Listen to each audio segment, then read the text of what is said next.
me ha sorprendido veros aquí porque yo dije, bueno, yo creo que con lo de ayer ya está claro, ¿no? Bueno, pero más aparte, es verdad que igual para algunas personas, no sé, pudo ser, esto no sé cómo se sujeta, pudo ser, bueno, confuso o caótico, ¿no? Pero bueno, nos parece que es muy sano también hacer este tipo de ejercicios, ¿no? Donde de pronto pues se hablan de muchas cosas a la vez, desde enfoques muy distintos. Por favor. Incluso pues hubo reflexiones pues claramente más de tipo pues filosófico, antropológico, ¿no? O sea, que de pronto uno dice, bueno, ¿y todo esto cómo lo aplico yo en las políticas públicas o cómo lo llevo yo a la intervención social? Pero bueno, más allá de la dificultad, ¿no?, de aterrizar las cuestiones, pues a nosotras nos parece que sí fue un ejercicio creativo, ¿no? De también romper los márgenes y decir, oye, pero esto de qué estamos hablando realmente, ¿no? Entonces, bueno, espero que os resultará también interesante, aunque efectivamente pues saldríais con muchas más dudas que certezas, ¿no? Pero bueno, eso es así. Como decía José, pues en las ciencias sociales somos así, ¿no? Un poco. Somos, sí. Entonces, bueno, pues aquí estamos para abordar la última mañana del curso. Bueno, vamos la mañana va a tener como dos partes, ¿no? En esta primera parte la vamos a dedicar a presentar dos investigaciones, una en la que estamos Beatriz y yo y otra con Silvia, que ahora también la vas a presentar tú porque o me has mandado, o lo tengo aquí. Lo tengo aquí, perdón. Vale, estoy un poco perdida. Es viernes ya. Sí, estamos ya cansadas. Bueno, cuestiones logísticas. Tengo entendido que la comida hoy para el alumnado no está cubierta. ¿Os suena eso? ¿Tenemos ¿Sí está cubierta? Vale, pues entonces hay que conseguir los tickets. Nos preguntaron, es verdad. Pero hay gente que sí, vale. Sí, vuelvo a tener el poder. Ah, vale. Está aquí, rayo. Estupendo, pues entonces coméis. Luego os lo doy. Sí. Vale, bueno. Lo de los créditos. Sí. Recordaros también que si alguien necesitaba convalidar créditos, que nos lo tenía que decir para haceros el examen después. Así que espero que hayáis tomado nota. ¿Hay alguien que necesitaba la...? ¿Sí? ¿Una persona? Vale, pues... Vale, pues luego te damos el documento. Se lo pido ahora a Manuel para que puedas rellenarlo a continuación de esta mesa, ¿vale? Bueno, y decía entonces, la mañana va a tener dos partes. Vamos a intentar por todos los medios que hoy sí haya descanso legítimo, porque descanso los ha habido, pero lo hemos hecho como hemos podido esta vez. Realmente que digamos, oye, cortamos y hacemos un descanso. No os vayáis hasta el último minuto del curso, porque tenemos sorpresas interesantes al final de la mañana. Hilario va a hacer un baile.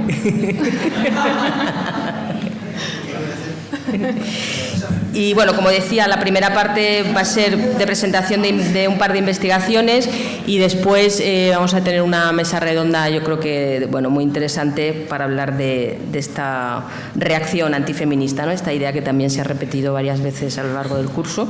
Entonces, como veis, pues tratamos hoy por la mañana de volver a tierra, ¿no? Después de la tarde de ayer volvemos a tierra, pero con todo eso, ¿no?, que se escuchó que fue muy inspirador, ¿no? Entonces, pues la presentación la vamos a hacer así un poco a la limón, pero sobre todo Beatriz, porque es la jefa, en este caso, de la coordinadora de esta investigación. Y la voy a presentar como merece. Ella es doctora en Sociología y Antropología por la Universidad Complutense de Madrid y máster Erasmus Mundus en Estudios de las Mujeres y de Género por la Universidad of Hull. Reino Unido, y la Universidad de Granada. Es profesora y ayudante doctora en la sección de Sociología Aplicada en la Facultad de Ciencias de la Información de la Complu también, y docente en posgrados en varias universidades. Autora del libro Puteros, Hombres, Masculinidades y Prostitución, y del bestseller, que siempre lo presento así, Desarmar la masculinidad, que de hecho el título del curso del año pasado, que ayer el otro día no lo dijimos, pues venía inspirado un poco en el título, ¿no?, del libro de Beatriz. Si no lo habéis leído, pues tenéis que leerlo. Y editora del libro Feminismos, antología de textos feministas para uso de generaciones más jóvenes, y las que no lo son tanto, ¿no? ¿Se llama así todo, sí, todo el título? Y las que no lo son tanto, perdón, lo he leído un poco mal, junto a Rosa Cogo. Y también del breve diccionario del feminismo que salió el 2020 en Cataratas. Pues bueno, Beatriz, pues vamos a contarles qué es esto de la investigación. Bueno, por situar un poco quizás, ¿no? Si recordáis la inauguración del miércoles, ¿no? En mi intervención, cuando pues estuve situando un poco el tema de las políticas de igualdad y cómo el tema de hombres y masculinidades había ido entrando en la agenda, ¿no? Pues una de las cosas que también comenté era la importancia de evaluar, ¿no? O de ver qué se estaba haciendo, porque ya no estamos tanto en la reivindicación o en la demanda de, oye, que hay que hacer cosas con los hombres, ¿no? Ya se están haciendo cosas, pero que sería el momento, ¿no? O toca pues ver, ¿no? Qué se está haciendo, cómo se está haciendo, y qué tipo de actividades, con qué enfoques, etcétera, etcétera. Entonces es ahí donde se nos ocurrió pues presentar un proyecto de investigación a una convocatoria que lanza el Instituto de las Mujeres todos los años para investigaciones, para universidades, porque estos son proyectos que los tienen que presentar las universidades, y bueno, pues tuvimos la suerte de que se nos lo aprobara, que estas cosas no son fáciles, ¿no? Se presentan muchos proyectos y de hecho conceden anualmente 20, ¿no? Creo recordar, y bueno, pues la verdad es que muy contentas, ¿no? Y además de poder trabajar juntas. Así que bueno, pues nos lanzamos y a ver, estamos en una etapa muy preliminar, o sea que os vamos a contar muy pocos resultados porque apenas acabamos de finalizar el trabajo de campo. Sí, pues eso, muchas gracias, Baquea. Como yo ya te presenté, te debería presentar otra vez, pero bueno, como ya estás presentada, vamos a hacer la intervención de forma coral, porque estamos las dos en el proyecto, además de otras investigadoras y algún investigador, uno, Joan Sanfélix. Y bueno, lo que os vamos a presentar, como decía Baquea, es un work in progress, porque estamos trabajando en ello, literalmente, y empezamos en enero, acabamos en diciembre, así que si repetimos el año que viene, pues el año que viene podemos presentar resultados más claros. Y lo que veis aquí en la pantalla es el título del proyecto, se titula así tal cual: Políticas de igualdad, masculinidad, cuidados y violencias, análisis de las políticas públicas dirigidas a hombres en España. Y eso, estamos, lo llamamos Más Pol, porque Baquea no me dejó llamarlo Más Pop. Y lo que, para ubicarnos en el proyecto, el proyecto parte un poco también de el legado que deja Baquea con su tesis doctoral. O sea, cuando Baquea acaba la tesis doctoral, decimos, vale, y después del análisis que hace ella, ¿qué se está haciendo, ¿no? Y entonces lo que analizamos es desde 2021 a 2023 qué está pasando con la cuestión de las políticas públicas y la masculinidad, y cómo se define la masculinidad o la masculinidad hegemónica, podríamos decir, como problema público. Entonces, para empezar, a mí me gusta empezar con esta frase de Sandra Harding, la teórica feminista, ¿no? Que decía que si pensamos en la manera en la que se convierten los fenómenos sociales en problemas que requieren explicación, veremos de inmediato que no existe un problema alguno si no hay una persona o grupos de personas que lo definan como tal y lo padezca. Un problema es siempre un problema para alguien. Entonces, ¿para quién es un problema la masculinidad hegemónica y quién lo está definiendo? Y aquí tenemos que hablar del contexto, de los actores y actoras que intervienen en la definición de un problema, porque desde la sociología, ¿no? Y desde la ciencia política y otras tantas disciplinas sabemos que los problemas públicos no son cuestiones que emergen espontáneamente, sino que son hechos sociales, porque son definidos por cada sociedad define lo que es un problema público o no, lo que es un asunto público o no.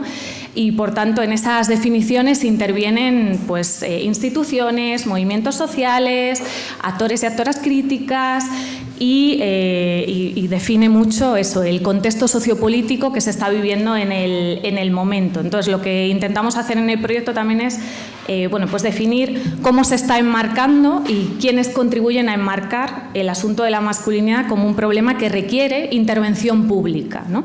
Que es de lo que estamos hablando en el curso. O sea, algunas de las cuestiones que vamos a decir son algo reiterativas, ¿no? De lo que hemos estado viendo. Y en el contexto actual, ¿no? Si pensamos en quiénes intervienen, ¿no? en esta definición de la masculinidad hegemónica como un asunto público en España, pues tenemos que, si miramos un poquito hacia atrás, reconocer el trabajo de los estudios críticos de la masculinidad que emergen de los estudios de género y de los estudios feministas, pero que emergen con un objetivo concreto de analizar a los hombres como sujetos genéricos, sujetos con género, ¿no? Como se ha dicho también muchas veces en el curso. El género no es solo un asunto de mujeres, que es algo que todavía sigue girando mucho en el imaginario colectivo, sino que los hombres también tienen género, ¿no? ¿Qué les pasa a los hombres con el género? ¿Cuáles son los problemas de género, como decía Hilario ayer? Y por tanto, bueno, pues reconocer, ¿no?, el papel que tienen los estudios críticos de la masculinidad o de las masculinidades en la definición de esta cuestión como asunto público. Y más recientemente, ¿no?, nos tenemos que ubicar en el papel que tiene lo que podemos denominar la cuarta ola del feminismo, en la que hemos experimentado, ¿no?, en los años previos a la pandemia un auge de las movilizaciones feministas a escala transnacional, un momento histórico que hemos vivido todas y todos quienes estamos aquí, ¿no?, que ha contribuido a ensanchar también, a que el feminismo se convierta en el movimiento más masivo, ¿no?, de los distintos periodos en los que ha habido fuertes movilizaciones feministas, nunca tan masivas como en el contexto, ¿no?, de los últimos años para acá. Y eso ha contribuido a que las feministas, como decía María Bustelo, sigan siendo buenas agenda setters. ¿Esto qué quiere decir? Que el movimiento feminista es bueno a pesar de la desorganización, ¿no?, y de la heterogeneidad, incluso de los conflictos, ¿no?, internos y externos. El movimiento feminista tiene un gran potencial a la hora de situar cuestiones que están en la agenda feminista dentro de la agenda mediática y dentro de las agendas políticas. Es decir, que es bueno transfiriendo cuestiones que o tiene poderío, ¿no?, o tiene potencial a la hora de situar aquellos temas que inicialmente han estado en las agendas feministas, en las agendas mediáticas, ¿no?, en los medios de comunicación y en las agendas políticas, sobre todo cuando hay fuerza en la calle, ¿no?, cuando hay mucha presencia en el espacio, en el espacio público y ahora también en el espacio público o público-privado digital. Y esto ha hecho, lo hemos visto con las violencias sexuales fundamentalmente cuando hablamos de la cuarta ola feminista, como la cuestión de las violencias sexuales, con el caso conocido como el caso de La Manada, ¿no?, pues el movimiento feminista consigue transferirlo a que tenga mucha presencia también en las agendas mediáticas, en las agendas políticas, incluso promoviendo transformaciones legislativas. En el caso de las masculinidades no es un elemento central en las agendas feministas, podríamos decir que es más bien tangencial y a veces en disputa, pero sí que en este contexto de los últimos años es cuando aquellas feministas que llevaban más tiempo, desde los estudios críticos de la masculinidad y desde el movimiento feminista llevaban tiempo apelando por problematizar la masculinidad, consiguen hacerle un hueco, ¿no? Eso, siempre en disputa, pero consiguen plantearlo en algunos espacios, ¿no?, con esta idea que veis aquí, que no sé si se ve muy bien, de que para garantizar los derechos efectivos de las mujeres, pues hace falta también desactivar, desarmar, ayer se decía destruir, lo que sea, lo que pensemos, como lo definamos, pero problematizar la masculinidad, ¿no?, la masculinidad hegemónica, normativa, patriarcal, también como tóxica, ¿no?, de las múltiples formas. No nos metemos aquí en la conceptualización, yo soy muy de Raoul Winconnell y sigo usando la masculinidad hegemónica con todas las contradicciones también que tiene el término, pero bueno, la cuestión es conseguir, ¿no?, problematizar la masculinidad, porque de lo contrario, por muchos avances feministas o por muchos avances que se consigan en el terreno de derechos y oportunidades para las mujeres, estas se van a seguir enfrentando con la barrera de la masculinidad hegemónica, ¿no? Si no cambian los hombres, al final esos avances siempre se van a chocar con un muro de contención, ¿no? Y por tanto, esto que se venía reivindicando desde distintos espacios consigue más presencia, y no solo dentro de las activistas feministas, sino también dentro de la sociedad por extensión, ¿no? Porque más que nunca se está hablando de masculinidades. Tenemos, no solo a nivel institucional, sino también a nivel relatos en series, relatos en películas, ¿no? Es decir, que el tema de la masculinidad pasa a ser algo más mainstream, ¿no? El término masculinidad antes era algo que sonaba como rarísimo, ahora es un concepto aceptado, ¿no? y que pues llena series hasta de Netflix, ¿no? Que problematizan la cuestión con sus aciertos y sus errores. No me voy a meter a comentar machos alfa, esto no va de eso, pero sí que es un poco o sea, nos da pues un indicador del tiempo, ¿no? que estamos viviendo, ¿no? Y cómo la cuestión de las masculinidades pasa a ser un asunto público. Y aparte del contexto, ¿no? Y entre las actoras críticas, a nivel institucional también tenemos que mencionar el rol del Ministerio de Igualdad por la cuestión de las políticas públicas, ¿no? Que es lo que analizamos en este proyecto, porque el Ministerio de Igualdad pues plantea algunas acciones, algunas medidas y algunas o políticas públicas, ¿no? que interpelan, ¿no? O que tocan de forma directa la cuestión de la masculinidad. Y veréis que aquí no está, pues podríamos haber incluido también el rol de los grupos de hombres. Si me convencéis para que lo incluya, lo incluiremos, porque es verdad que es un rol fundamental, siempre en conexión con el movimiento feminista, ¿no? O sea, que tienen un rol fundamental más minoritario, ¿no? Pero qué duda cabe que sí que han contribuido también a que se problematice la cuestión de la masculinidad como un asunto público.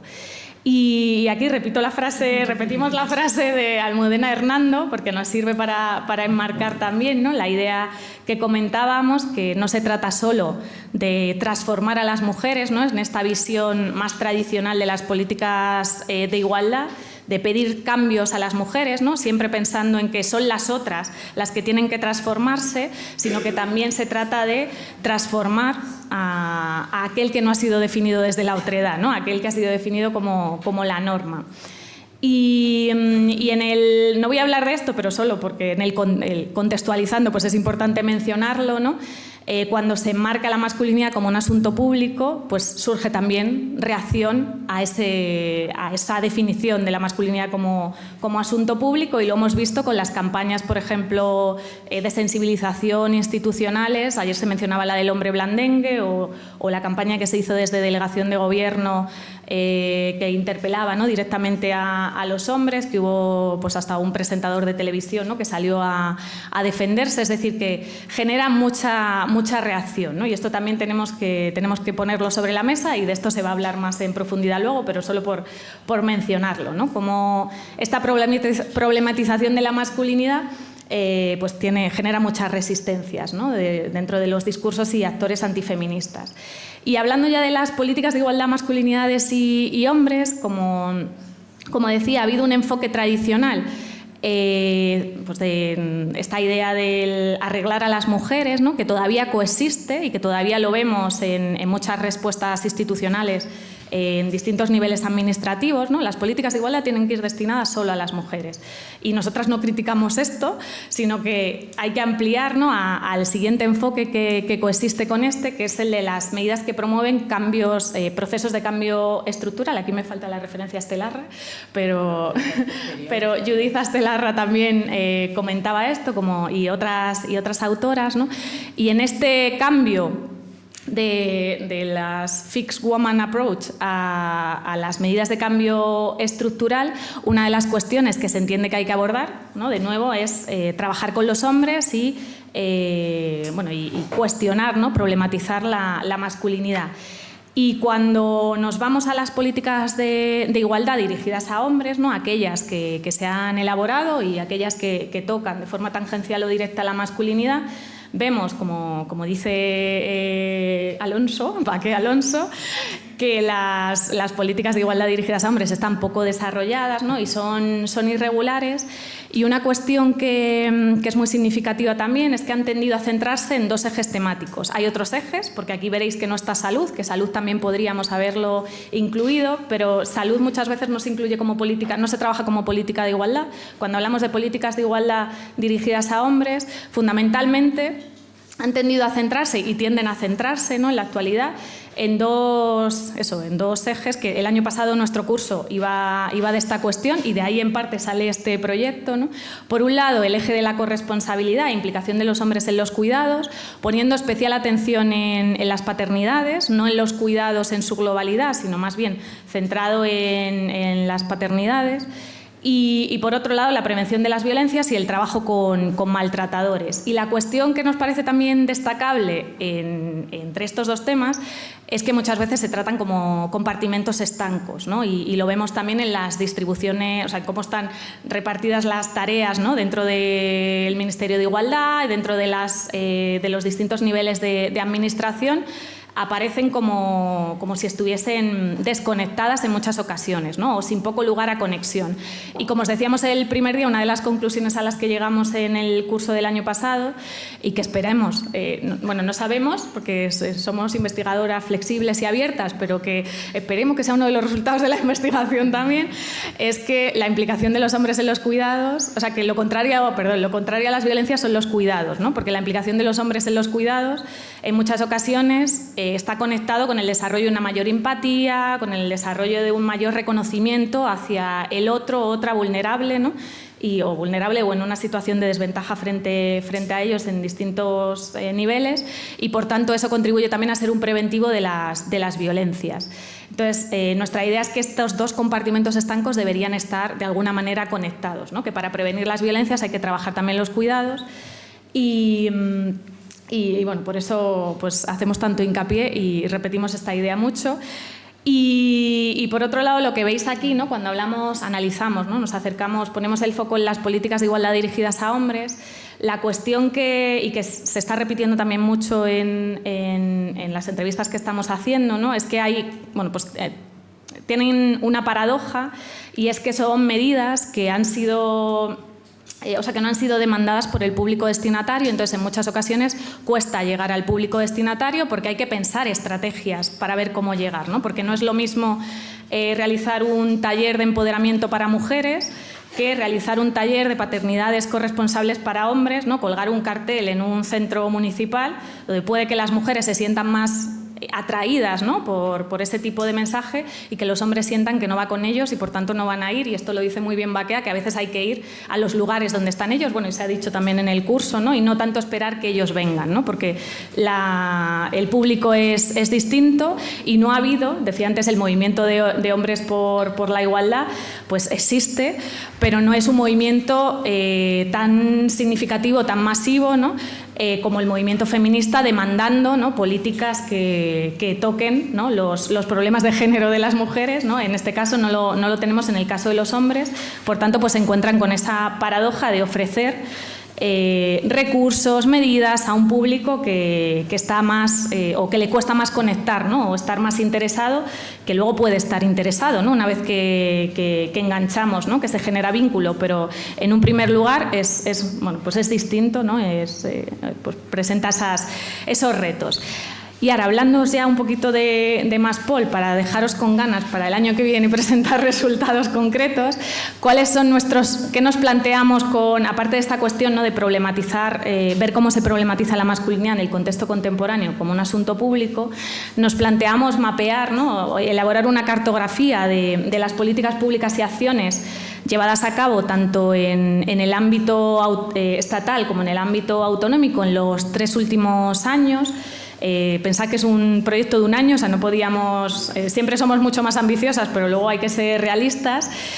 Analizar también, nos proponemos las tipologías de acciones implementadas, es decir, si nombran directamente la masculinidad o cómo nombran a los hombres, cómo aparece, qué área de intervención, a qué área se refieren, si cuidados, prevención de violencias, etcétera, si tocan la interseccionalidad o no, que este es un asunto relativamente novedoso en las políticas de igualdad y que es un concepto, como decía Cristina el lunes, que está muy presente en el discurso en la academia, pero trasladarlo luego a lo material, ¿no? es bien complicado, ¿no? O bien complicado o que las instituciones todavía no saben cómo hacerlo. Y por otro lado, lo que nos planteamos también es identificar y analizar los elementos que favorecen y también que obstaculizan y las resistencias a la implementación de este tipo de políticas públicas y explorar los discursos y los marcos de los agentes, lo que podemos denominar agentes clave en torno a estas políticas. Y por último, que creo que va a ser lo que tenga más transferencia, ¿no? a la sociedad, a la administración pública también, es identificar las buenas prácticas para favorecer este tipo de este tipo de políticas de igualdad dirigidas a hombres, ¿no? Como os decíamos, una buena práctica pues es esta idea de si no vienen los hombres hay que ir donde están ellos, ¿no? Bueno, así como buena práctica en abstracto, pero nuestro reto es identificar buenas prácticas llevadas a cabo por municipios o por comunidades autónomas en este momento. Y lo que estamos haciendo, porque eso, como os decíamos, nos encontramos en el work in progress, o sea, en plena fase del trabajo de campo, estamos desarrollando análisis documental, analizando los distintos documentos pues de políticas públicas, las memorias, algunas memorias del plan corresponsables de las comunidades autónomas y, por otro lado, para quienes somos así de metodología cualitativa, lo que más nos gusta, pues estamos desarrollando entrevistas en profundidad y grupos triangulares con esas y esos agentes clave, entre quienes están personas con cargos políticos, personas trabajando en la implementación y personas expertas. Y cuando hablamos de personas que trabajan en la implementación, hablamos tanto de técnicas y técnicos de igualdad de ayuntamientos, como personas en cargos más de un poquito de decisión, ¿no? Dentro de ayuntamientos o comunidades autónomas y, por ejemplo, formadores, ¿no? o recursos externos que han sido contactados por la Administración para llevar a cabo acciones en el marco del plan corresponsables, porque la cuestión más de las entrevistas y grupos triangulares, porque es un proyecto solo de un año, centramos al final en el caso de estudio del plan corresponsables por el motivo que Baquea también expuso y que veis aquí, ¿no? Que es una política innovadora a nivel estatal que no solo aborda la cuestión de la masculinidad, que tiene que ver, ¿no? con cuestiones más relativas al empleo en los cuidados y otra serie de cuestiones, pero que sí que tiene un punto específico que veis aquí, que hasta en 2022 y 2023 se definía de la manera de planes de medidas, ¿no? Planes de formación en corresponsabilidad y cuidados destinados a los hombres y como mínimo el 3% de los fondos asignados deberá destinarse a esta cuestión. Es decir, que no solo se está definiendo, sino que además se deja muy claro que tiene que haber recursos, ¿no? Un 3% para ello, porque esto es muy importante cuando hablamos de políticas públicas, que lo decía Ander, ¿no? En las 5P, si no recuerdo mal, que no es solo que se defina, sino también que haya recursos, ¿no? Específicos para ello, para poder implementar las acciones. Y en 2024, en la última resolución, se ha cambiado un poco la definición, ya no se refiere, ¿no? A acciones dirigidas solo a hombres, sino acciones de formación y sensibilización en corresponsabilidad y cuidados destinadas a impulsar modelos de masculinidades corresponsables e igualitarias. Vemos que cambia la definición con el objetivo, ¿no? de abarcar no solo acciones dirigidas a hombres, sino también pues, a profesionales que puedan trabajar también con hombres e incorporen esta perspectiva. Y esto nos da un poco de vergüenza plantearlo, pero para que veáis qué hacemos. En la parte del... Por cierto, Baquea, tú interviene. En la parte del análisis del mapeo, ¿no? Esa cartografía de las políticas públicas, estamos desarrollando una matriz con lo que se viene haciendo desde 2021 y algunas que ya estaban implementadas, ¿no? Tanto aquí las que veis son algunas de las incluidas en la ley a nivel estatal, para ver pues, cómo aparecen los hombres, ¿no? Si es una medida específica sobre masculinidades o no. A nivel estatal todas nos han resultado que no. De momento lo que llevamos a nivel autonómico, pues, ¿no? Desde el programa Guisonduz, que es anterior a 2021, pero sigue, ¿no? También tenemos en cuenta eso. Si se nombran las masculinidades o se nombra a los hombres desde un punto de vista de género, cómo aparecen, ¿no? Y como decíamos antes, qué ejes de actuación aparecen. Pues la mayoría, ¿no? Corresponsabilidad, prevención de violencias, pero por ejemplo en el Plan Estratégico para la Igualdad Efectiva de Hombres y Mujeres se nombra la masculinidad hegemónica, que es algo que, bueno, pues que una cuando lo lees y viene de este campo, pues dices, ay, mira qué alegría, esto está aquí en un documento, ¿no? Institucional, una política pública, o sea, que se nombra en un sentido más amplio, ¿no? No solo centrado en un eje de actuación. Y cuando hablamos de interseccionalidad, o no aparece o solo aparece en relación a las mujeres, ¿no? No se conecta con la cuestión de los hombres, ¿no? Como que es, bueno, pues sería otro reto, ¿no? De cara al futuro. Y siguiendo con los resultados muy preliminares de las entrevistas y grupos de discusión con agentes clave, algunas cuestiones que ya empezamos a ver, ¿no? Como elementos comunes de los discursos, y ya voy a acabar. Pues por un lado que la implementación es desigual en función de la comunidad autónoma, que esto es algo que, ¿no? que es como obvio, porque cada comunidad autónoma establece qué hacer con ese 3%, si lo derivan a los municipios, si lo gestiona directamente la comunidad autónoma, si no hace nada con ese 3% y lo devuelve al Ministerio de Igualdad. Es decir, que bueno, pues cada comunidad autónoma ha decidido, ¿no? cómo hacerlo. Lo que estamos viendo también, y eso bueno, creo que está en la siguiente, es que ha habido una evolución desde que surge el plan corresponsables y las comunidades autónomas reciben por primera vez esa información y ese dinero a la actualidad, ¿no? O sea, un aprendizaje, y esto es parte del proceso de institucionalización de las políticas públicas, más cuando son temas como este, ¿no? En el que, bueno, pues en un primer lugar se dice ¿qué hacemos? O sea, dinero, bien, ¿qué hacemos con esto? Y con posterioridad se va aprendiendo, se va mejorando y se va cambiando, ¿no? el modo de proceder. Y que se entiende, como decía Hilario ayer, como una política semilla, ¿no? Para fomentar las masculinidades corresponsables y, por tanto, incorporación de este asunto a las agendas políticas, ¿no? y a la agenda pública. Y, por tanto, esto se valora muy positivamente por parte, y esto es un elemento común de todas las entrevistas que hemos realizado, ¿no? Y sobre todo esa evolución, ¿no? hace que el plan corresponsables tenga una valoración muy positiva, y fundamentalmente de lo que hablamos nosotras es de la línea 3 del trabajo con hombres, ¿no? más allá de las otras cuestiones que aborda el plan corresponsables. Y ya terminando con lo poco, pero bueno, algo relevante, digo yo que serán los resultados preliminares que tenemos. Como decía, pues estamos analizando qué elementos facilitan y qué elementos dificultan que se implementen este tipo de acciones dirigidas a hombres a nivel institucional, ¿no?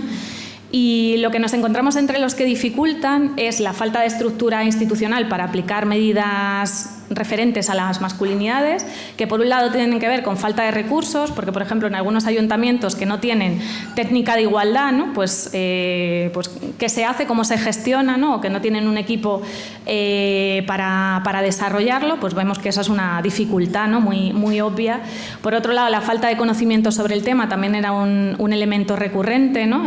Trabajamos con masculinidades, pero ¿cómo lo hacéis? ¿no? Y ahí se ve que hay a veces una desconexión por falta de conocimiento, que a veces se suple, como veis en los elementos que facilitan, con alianzas con agentes externos especializados, ¿no? Que esto lo identificamos también como una posible buena práctica, ¿no? Aquello que falta a nivel institucional, pues se complementa con recurrir a entidades o formadores que están especializados en la materia.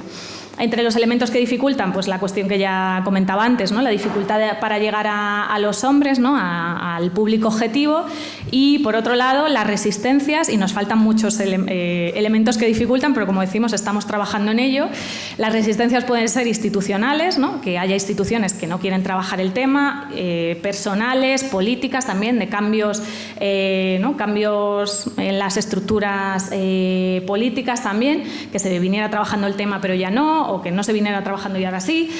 Y entre los elementos que facilitan, que creo que esto es lo que más también nos ayuda a seguir trabajando en la materia, como decía, los aprendizajes desde 2021, pero en 2022 es cuando se incorpora la línea sobre masculinidades. Contar con, o sea, lo contrario, ¿no? Contar con personal técnico en igualdad con cierto grado de formación o sensibilización sobre masculinidades, porque no basta solo con contar con personal técnico especializado en igualdad si tienen ese enfoque de igualdad igual a mujeres, ¿no? Sino que hace falta personal técnico con una mirada más amplia, que haya tenido cierto contacto con la cuestión de las masculinidades, como decía, las alianzas con agentes externos especializados, ¿no? Y con entidades que tienen recorrido en la materia, y por otro lado también una cuestión que a veces no hay espacios, ¿no? para desarrollarlo, y que lo mencionabas tú ayer, ¿no? Los intercambios de prácticas entre instituciones, ¿no? Es decir, que que se generen espacios en los que distintas instituciones puedan dialogar para ver qué ha funcionado aquí, qué ha funcionado allí, qué no ha funcionado, ¿no? Para poder seguir mejorando, porque esto es un trabajo también de ensayo y error, porque toda la cuestión de las masculinidades, o sea, tiene ya un recorrido, pero mucho está por hacer, ¿no? Mucho está todavía por definir. Y Baquea, si quieres plantear algo así que digas, oye, que yo vi esto. ¿Queda alguna diapositiva? Gracias.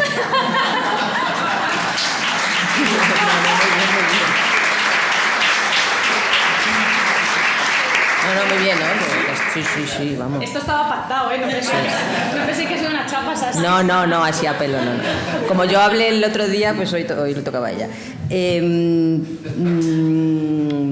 No sé si ahora hago de moderadora o hago de no, bueno, pensaba que como estáis aquí, creo, algunas personas que tenéis cierto contacto con el plan corresponsable, pues estaría guay que nos contarais también, porque nuestro ansia investigador no cesa.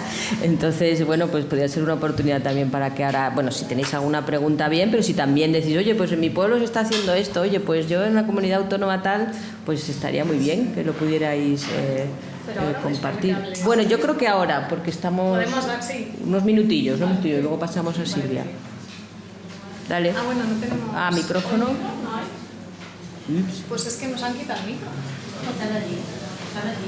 Debajo de la tele. Ay, gracias.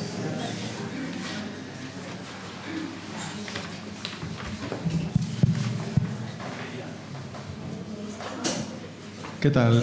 Buenos días. ¿Se me escucha? Sí, ¿no? Quería hacer un comentario porque me ha sorprendido que en el análisis de las políticas públicas no están incluidas las del sector sanitario, ¿no? Como que no las consideran o de género o relativas a la masculinidad. Entonces me ha llamado la atención porque parece como hay una parte del problema que a lo mejor no se analiza, ¿no? Creo que una de las consecuencias son para los hombres el no por decirlo así, sacar sus sentimientos, sus problemas, al final puede derivar en problemas de salud mental, malestar psicológico, tal.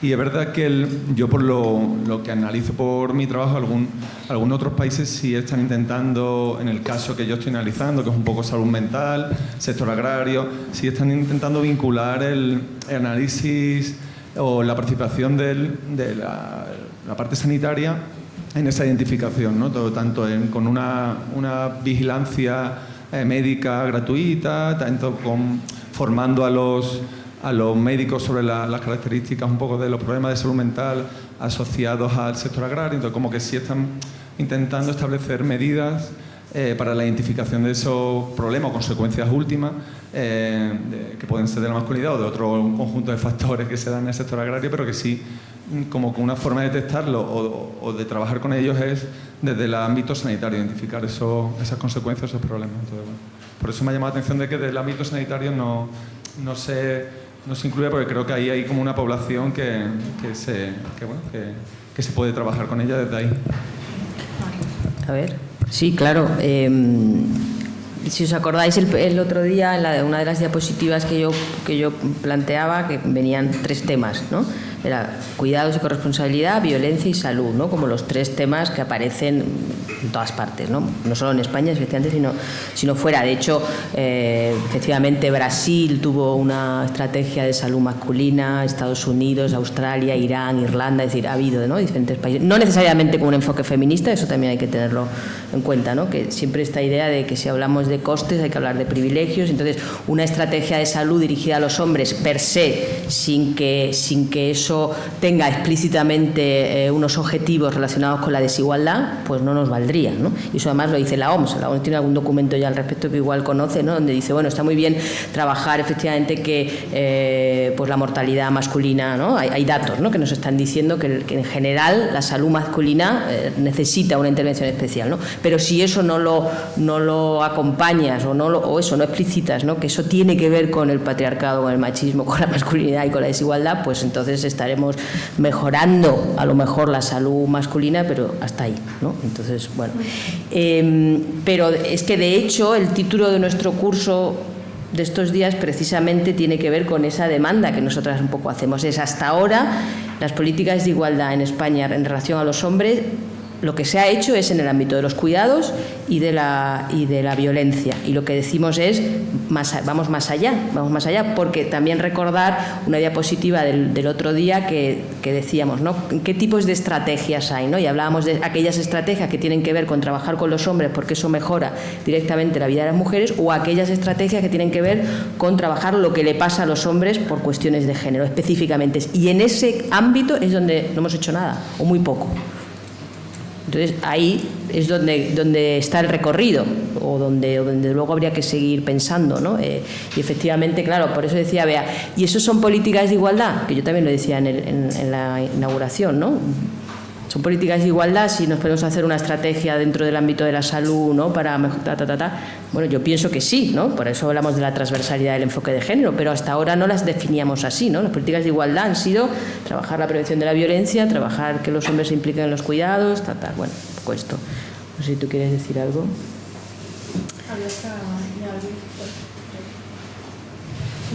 Bueno, yo había cogido el micrófono aquí cuando ha pasado el chico, para hacer una consulta, una pregunta. Un poco en esta línea también, que quiero comentar que a mí me ha costado mucho defender en un máster de género un proyecto de intervención con hombres poniendo el foco en los privilegios de los hombres. Y todo el tiempo a mí se me instaba a trabajar en torno a la necesidad, como muy desde la lógica del estado del bienestar, ¿no? Digo, la elaboración, la conexión entre políticas públicas y universidad, ¿no? Y para mí era como, bueno, yo que quiero hacer un proyecto sobre privilegios, enfocándome en los privilegios y no en los costes. Para mí mi sensación es que, desde que estamos trabajando en esto, yo llevo 2006, se ha puesto más la atención en los costes que en los privilegios. Esa es mi sensación. ¿Pero a qué te refieres? ¿En dónde? En la intervención con hombres. Que se ha puesto en la más forma de problematizar ha habido mucho más atención a los planteamientos de los hombres como problemas sociales y los problemas para sí mismos, la lógica de los costes, que desde los 90... ¿En la política pública o en...? Sí, las acciones que se han hecho en entramado del tercer sector y tal, lo que yo he vivido desde AIGE en 2006. AIGE, vale, pero eso no es política pública, pero vale. Bueno, acción social financiada por entidades públicas. Vale. Ya, pero si me replican. Bueno, pues un poco con esta cuestión, ¿no?, de la dificultad que yo he sentido a la hora de salirme de la lógica de la necesidad, porque al ser un máster de género se plantea en torno a la necesidad de las mujeres, que me parecía lógico, pero un poco redundar la idea que ya he expuesto antes, Baquea, que quiere que la profundizara un poquito más, ¿no? El tema de trabajar a partir de los intereses de los hombres para redundar en las necesidades de las mujeres, ¿no? Bueno, pues en el caso del proyecto que yo hice con CEPAIN era hombres desempleados. ¿Qué nos interesa al hombre? Pues encontrar empleo. Pero a partir de eso trabajas la corresponsabilidad, ¿no? Pues cómo profundizar, digamos, en esa línea y hasta qué punto hay escollos en la universidad, porque tenemos una inercia de estado del bienestar, de trabajar con poblaciones vulnerables, pero cuando queremos trabajar con un grupo dominante, ¿qué pasa ahí? Si quieres recogemos varias, ¿no? Porque si no, luego tiene que intervenir Silvia. Vale. Gracias, Hilario. Hola. El becario. Buenos días a todas, a todos y a todos. Yo lo que quería... Más cerca. Yo quería comentar, nosotros hemos terminado un proyecto de corresponsables, fuimos financiados por la Secretaría de Estado, el Ministerio de Igualdad, y los resultados lo hemos terminado ya, lo hemos cerrado, y nuestro proyecto ha consistido en un proceso de sensibilización, un estudio de los convenios en este país sobre qué medidas recogían estos convenios en temas de corresponsabilidad y conciliación, y además elaborar determinadas guías sobre los derechos para pedir permisos y licencias y demás. Entonces, en sensibilización hemos hecho una campaña muy potente que se ha hecho particularmente en la cadena SER, porque es el medio más escuchado según las estadísticas de audiencia, más escuchado en toda España, y además se hizo en varios programas radiofónicos, pero en particular en Carrusel. En Carrusel, porque es un programa que ya nos vimos el perfil, son escuchados mayoritariamente por hombres. Y entonces quisimos sensibilizar a la parte de hombres. Esa es la parte. Y en la campaña, que se hizo una cuña, por supuesto publicitaria, se hizo en más de 100 medios digitales, como El Mundo, El País, Lecturas, Clara, Cosmopolitan, La Tribuna, es decir, Público, el diario.es, por no dilatar, pero muy variopinto, como podéis ver, o Mundo Deportivo, o AS, o ABC, ¿no? Es decir, y luego en el tema de los convenios es muy interesante porque la muestra en España que estén registrados son 3.000 y pico convenios, están registrados, de los cuales representan a 1.200.000 empresas y a 11.600 personas trabajadoras. Nosotros se hizo con la Universidad de Vigo. La profesora titular de Derecho del Trabajo fue la responsable de coordinar toda esta investigación, y la muestra fue de 500 convenios colectivos que representan todos los sectores y todas las comunidades autónomas.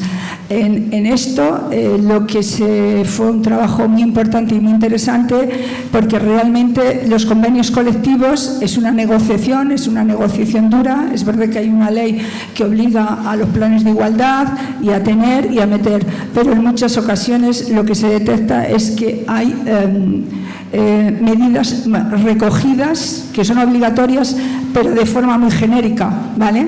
Y que es uno de los problemas, y uno de los mayores problemas que la gente se detectaba en estos estudios de convenios es que, y se hablaba con los delegados y delegadas que nos representan a comisiones, que somos el sindicato más representativo, uno de los mayores problemas es el planificar la jornada laboral en las empresas, la flexibilidad de la jornada laboral, el tema de los permisos. Es muy difícil de conseguir y de ajustar a conciliar la vida laboral y familiar, que no es nada fácil. Es decir, el 20% de las personas de estos se pudo ver, y hablando con los representantes, tiene que recurrir a servicios profesionales para el cuidado de sus personas. Es decir, solo un 46%. Y estamos hablando que estos 500 convenios en la representación, en la extrapolación, representan a más de 11 millones de personas trabajadoras en este país, que mayoritariamente, hay que decir, de estos son hombres, ¿vale? Es verdad que la mujer ya representa en la población trabajadora ocupada, mejor dicho, ocupada el 47%, pero eran mayoritariamente hombres, y realmente tienen que acudir a servicios profesionales, y solo un 46% puede conciliar algo la vida laboral. Es un trabajo difícil y que hacerlo, porque ahora mismo todo esto de los cuidados y demás está atravesado por la parte laboral y económica, y sin trabajo no tienes los recursos suficientes para tu vida y demás, y también la atención a los cuidados es muy, muy, muy complicado. Estos son los datos así más generales que puedo dar. Mi compañera Begoña, que hasta estos días, hoy era imposible estar, era imposible, que es la que mejor, pues era la responsable técnica de todo este trabajo. Yo estoy más en la gestión, y es la que tiene más información y más datos, pero a grandes rasgos hemos elaborado guías.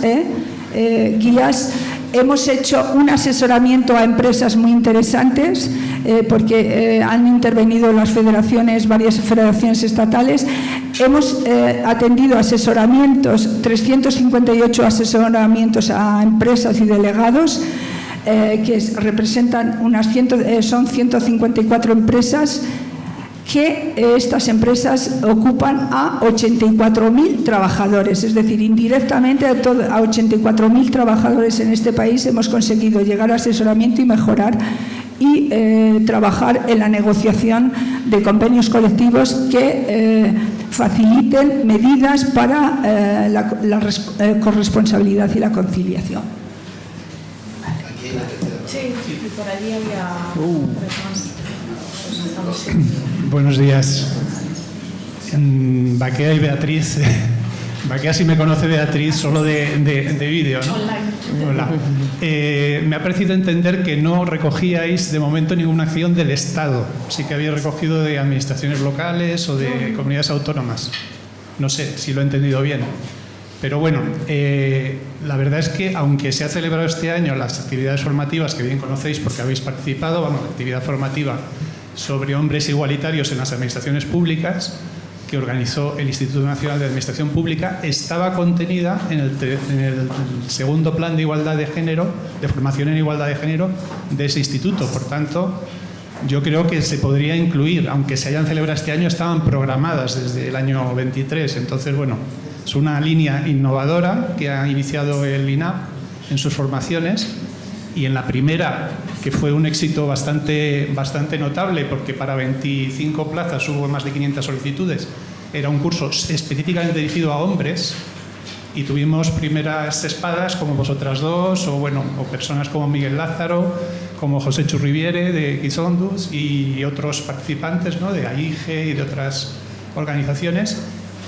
Un curso altamente valorado y un curso que va a tener continuidad ya en otra edición mixta sobre masculinidades igualitarias, que además se llama así, hacia una alianza entre hombres y mujeres. Entonces creo que merece la pena, aunque se hayan celebrado o se vayan a celebrar en octubre el próximo curso, sí que estaban programadas ya en 2022, ¿vale? Porque era el 23-24 el plan. Me parece, no lo sé si lo estimáis conveniente, más habiendo participado. Sí, claro. Bueno, lo que pasa es que eso no es gran política, eso es un plan. Hola, buenas.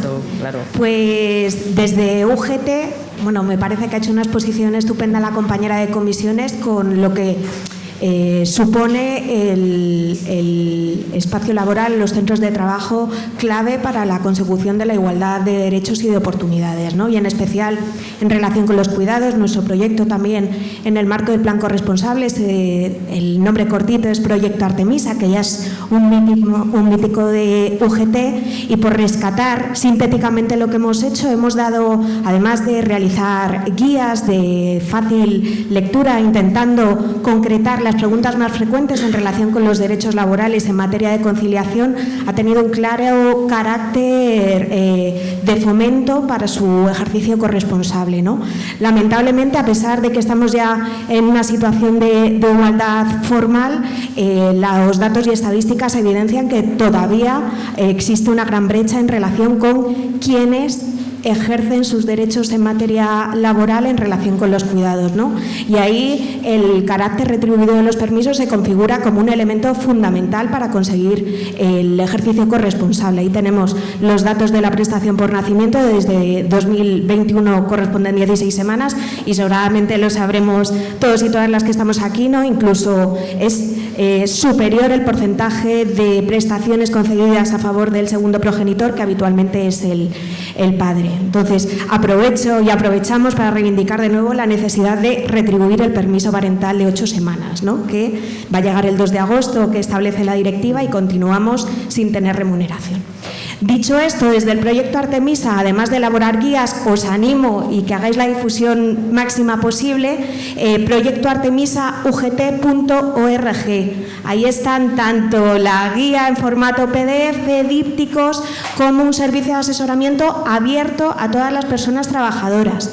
También hemos realizado talleres formativos por todo el Estado. Hemos realizado ya de momento más de 40 talleres para formar prioritariamente a nuestras delegadas y delegados como representación legal de las personas trabajadoras clave para asesorar, ¿no? Y también para hacer de palanca mediante la negociación de planes y convenios, y para ello también hemos elaborado una guía con buenas prácticas para facilitar esa labor que, como ha comentado la compañera de comisiones, el ámbito de la conciliación es especialmente un campo de batalla, ¿no?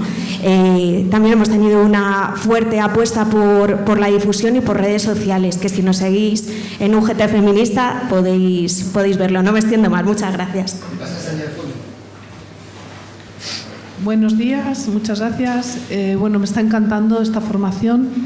Me llamo Ruth, vengo de la Dirección General de Igualdad de Cantabria y bueno, soy nueva en la dirección, entonces todo esto me está viniendo súper bien. Me llevo un montón de maleta. ¿Y qué más os cuento? Bueno, en cuanto al plan de corresponsables, tenemos las mismas dificultades en Cantabria, las mismas que estáis contando. Es difícil llegar a los hombres. Tenemos 102 municipios, o sea, es un plan que está muy bien aceptado en Cantabria.